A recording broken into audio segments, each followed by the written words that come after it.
So last night was actually a very good night for progressives, especially when it comes to New York. So I'm going to detail some of the wins for progressives that we had on the primary, which of course had been delayed until June 23rd. It was actually supposed to be held earlier, but because of concerns of coronavirus, it was held off. So that actually, I think, gave some campaigns some much needed attention and boosts and all that stuff. So that's generally a pretty good thing. So now, let's go into some of the victories. We'll start out with the most obvious win here, and it's Alexandria Ocasio-Cortez. Turns out AOC had a primary challenger. Did she do very well, that primary challenger? No. It was a blowout. Complete landslide. AOC with the win with 72% of the vote. Now, of course, it didn't help that her challenger was challenging her from the right. So it's a very centrist, very moderate former CNBC anchor named Michelle Caruso Cabrera, or notice how they went for MCC. Oh, MCC versus AOC. We're going to take over with the moderation. Yeah. The go-centrism. No. How about not? How about screw centrism, AOC for the win? And that's her district saying, no, we like who we have. I love that people out there reporting, AOC is going to lose. She's totally going to lose. Her constituents are very, very mad about the deal with Amazon. They're not going to vote her back in. I mean, she was just a fluke anyway. Lightning in a bottle. They're never going to recreate it. She's never going to win re-election. Yes, there were people out there saying that. Tim Pool, obviously very, very wrong on those predictions. She did excellent. Turns out, progressives got to win. Who knew, right? So now, again, I love how MCC Caruso Cabrera, right, was also an ex-Republican. And so she was a very establishment pick, very centrist, very moderate, but with a twist. See, the establishment thought that, all we have to do is we have to pick a woman, we have to pick a young Latina, and then shower her with money and be like, look, it's the new AOC, but it's the centrist version. It's diet AOC. That'll work? Sure. No. Oddly enough, she actually did try to use AOC's playbook by saying that, oh no, AOC, ever since you elected her and she got famous, she wasn't actually hanging out in the community and representing the community. Oh, no, of course not.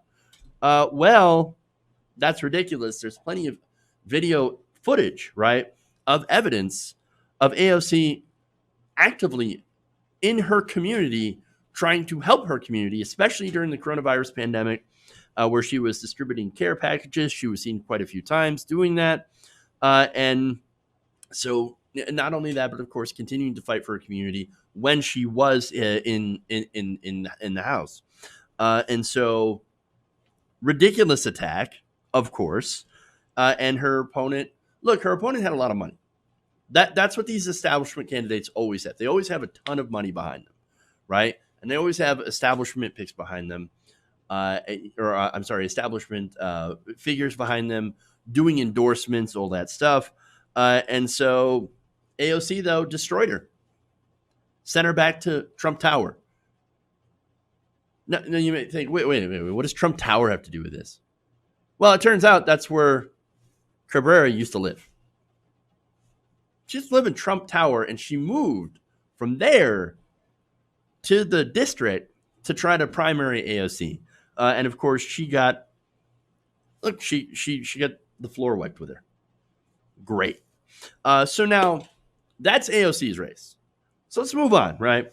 We got another victory who was actually, this is a person who is actually considered the next AOC. And that's Jamal Bowman. So now this is Jamal Bowman versus longtime establishment pick Eliot Engel, right? So Eliot Engel is, again, a longtime establishment Democrat, very, very powerful, a lot like Joe Crowley. And so now there's a notable difference, right? Now, Joe Crowley didn't spend a lot of time in the district. He was very, very dismissive of AOC. He's like, oh, she'll never win, right? Whatever. Like, I don't even need to be here. And really, in some of the debates, he was never there. He didn't show up. He appointed someone else to go and debate with AOC in his place. He's like, I ain't got time for that. Not at all. Now, Elliot Engel, a little bit different because he actually did take this somewhat seriously. In fact, he was caught on tape saying, look, I wouldn't even be here if I weren't in a primary. And so, yes, he did take this seriously. The establishment took it seriously. And of course, they were behind him 100%. In fact, they showered him with lots and lots of money and then gave him endorsements. For example, people like Chuck Schumer endorsed him, Nancy Pelosi. Even Hillary Clinton came out and was like, oh, I will endorse you, Elliot Engel. That Hillary Clinton endorsement, that must be the kiss of death. I mean, so look, Elliot Engel, he got destroyed by 30 points, right?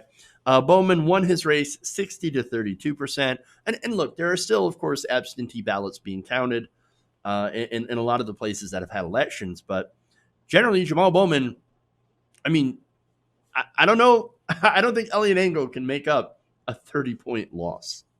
So crushing victory.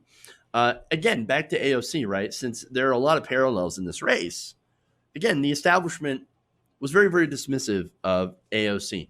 Thought, oh no, your win is going to be a fluke. No other progressive is going to be able to win a similar race. We'll get it back, right? We'll win these districts. Elliot Engel is going to crush Bowman. AOC is not going to win again. Well, not a fluke. Not a fluke at all. So what helped, of course, is endorsements. AOC endorsed Jamal Bowman. So and the thing that's important about endorsements, right, is that what you're doing is that you're lending your name, you're lending your credibility to someone else in order to get them, of course, media attention. And AOC has star power, and she gave that to Jamal Bowman. And of course, so did Bernie Sanders. So did Elizabeth Warren. Both of them endorsed Jamal Bowman. And so, Elizabeth Warren, I mean, she's like hit and miss when it comes to some of her endorsements. Although she's been missing more than anything else, nonetheless, that was good. That did help Jamal Bowman. Both of those endorsements, well, actually all of them. But I think especially from AOC. That's the big one. So now, let's see, there's more, right? A couple of lesser known races, but nonetheless important. You've got Mondaire Jones, right? So now Mondaire Jones is a progressive activist, right? And he beat a crowded race in New York's 17th congressional district. And so what's important about him is, of course, again, he's progressive and has a shot at becoming the country's first gay black congressman. That's important. And so that's another race that went towards a progressive victory. Not only that, but you've got Richie Torres. Richie Torres from the 15th congressional district and ran in a wild card election. So never really know how it was going to turn out. But because like Mondaire Jones' race, it was a pretty crowded field. Well, Torres pulled it out. And since it is a deep blue district, it's almost guaranteed that he's going to Congress. So that's a great, great night in New York. The establishment, of course, is not happy about this. And I think the big thing about this, and this is what we've got to get on progressive candidates, people who have won actually in office, you guys need to use that endorsement power. You all got to stick together. Again, AOC's endorsement, excellent. Bernie's endorsement and Elizabeth Warren's a bit late, but good.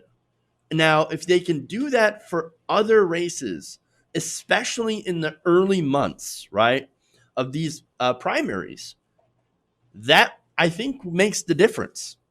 And so, yes, endorsements do matter early on, and of course that leads to coverage from mainstream, from media, because look, like it or not, media really, really does matter.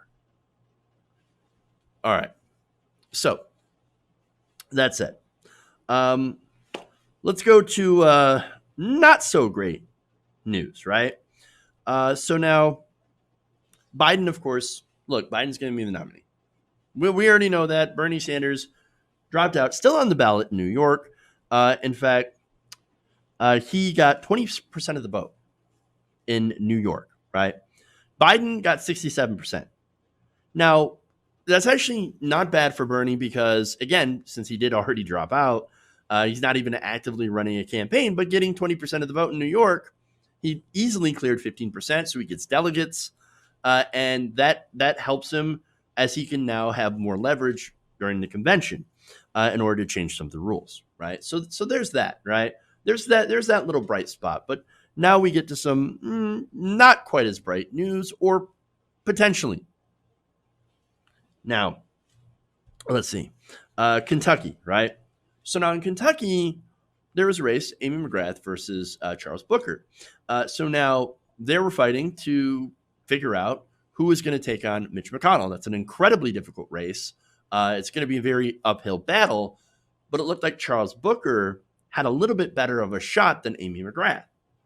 So what happened? Well, it looks like right now, Amy McGrath is in the lead. Now, again, what's interesting about that is that the race hasn't been called, even though McGrath is ahead by about 7 points now. You have McGrath in the lead, 44% to 37% over Charles Booker. Now, look, this still has potential to turn out to be an upset victory by Charles Booker because there's a lot of ballots, especially absentee ballots, that haven't been counted yet. And Jefferson County. Now, Jefferson County is important because it has nearly 20% of the state's African-American population. That doesn't necessarily mean that they're all going to be guaranteed to go to Charles Booker, of course, but if Booker's internal polling holds, then he's going to get Jefferson County by over 80%. Now, Jefferson County, of course, involves Louisville, right? And so that's a high population area. That's worth a lot of votes. And so if that internal polling holds and he takes Jefferson County by 80%, well, man, there's a chance that he could definitely pull off an upset over Amy McGrath and then go on to, compete against Mitch McConnell. I mean, look, Mitch McConnell's got a lot of advantages. It is Kentucky. He's got incumbency. He's got lots and lots of money. But the media attention on this race is also important. And there is a chance. And again, according to polling, Charles Booker, yes, still gets beaten by Mitch McConnell, but it's a lot closer than somebody like Amy McGrath. And so there's a possibility that Charles Booker, as small as it is, could get lucky and take down Mitch McConnell. Again, even if he doesn't, though, and he gets very, very close, well, that's also signals a sea change. That even people in Kentucky, progressives in Kentucky, can get close to taking down someone is as entrenched in the political system and the establishment as Mitch McConnell. So that's important, right? So otherwise, it's kind of an excellent night for progressives. Again, good night, Elliot Engel. You're out of here. He's going to be getting a lobbying job here pretty soon with Joe Crowley. That's my assumption. I don't know for sure. And then, I mean, look, who's going to be next, right? That's the question, because we're not done with primaries yet. Who's the next corporate Democrat that's going to be retired? Could it be Debbie Wasserman Schultz facing a primary challenge? Could it be Nancy Pelosi also facing a primary challenge from Shahid Buttar? Or what about Richard Neal?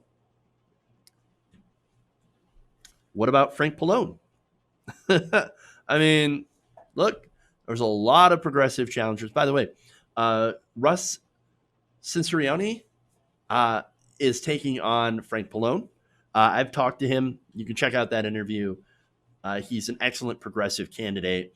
He can take out Frank Pallone, who's incredibly corrupt. You've got all of these corporate Democrats that take lots and lots of money from corporations and are against things like Medicare for all and the Green New Deal. And you've got a lot of these progressive candidates that are challenging them that need your help. So many great races, so many candidates. And look, if you look at the wins last night, those candidates, progressives, like, for example, Kara Eastman, they could be buoyed by these wins and get more national attention and go on to lead their own historical upsets. And so there is time, by the way, for you to support those candidates. You can donate, you can phone bank, you can text bank, you help out any way you can by going to their websites, looking them up, and helping them. Because, look, even though Bernie Sanders didn't win the nomination, we've got a lot of progressive challengers that could potentially remake Congress and pave the way for the next generation's Bernie Sanders to win the presidency and finally enact progressive policy. And that is something worth working for. Hey guys, hopefully you enjoyed that free video. Now I'm going to have to ask you a favor. Between the demonetization and the YouTube algorithm messing around with view counts, etc., we're having a hard time adjusting to the new YouTube reality, which is where you guys come in. See, we have a Patreon, patreon.com/TYTNation, set up to help us rely on you guys, the viewers, instead of big corporate ads. Look, you know the show. You know I'm not in favor of big corporations anyway. So help us transition away from relying on the ad model to pay the bills and sign up to be a patron, patreon.com/TYTNation. That goes a long way to help us keep the lights on. And you guys will know that you're supporting independent progressive media.